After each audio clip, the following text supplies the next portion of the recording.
ایک یہ کویسچن کیا کہ کھانے کے دوران کیا میٹھا کھانا سنت ہے، یہ کہا جاتا ہے؟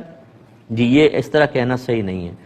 درمیان میں میٹھا کھانا سنت نہیں ہے، نبی کریم کے بارہا ثابت ہے، آپ نے تناول فرمایا کھانا بیچ میں میٹھا نہیں کھایا، یہ کہنا غلط ہے۔ ہاں یوں ہے کہ اگر میٹھا ہو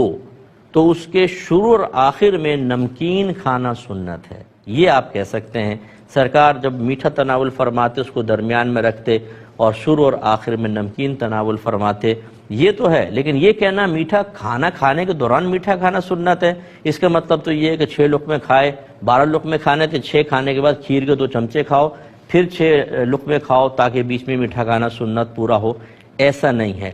ہاں اگر میٹھا موجود ہے تو درمیان میں کھا لیں، اول آخر جو ہے نمک اور مرچ والی کوئی چیز کھا لیں، یہ مستحب اور سنت کہلائے گا۔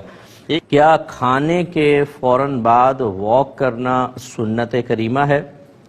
تو جی ایسی کوئی سنت ثابت نہیں ہے کہ نبی کریم صلی اللہ علیہ وسلم نے کھانا کھا کے واک فرمائی، اور صحیح بات یہ ہے کہ انہیں واک کی حاجت نہیں تھی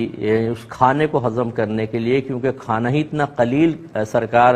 تناول فرماتے تھے کہ وہ تو بیٹھے بیٹھے ہی ہضم ہو جاتا تھا، اس کے لیے کیا واک کریں گے میرے آقا صلی اللہ علیہ وسلم۔ اور ویسے میرے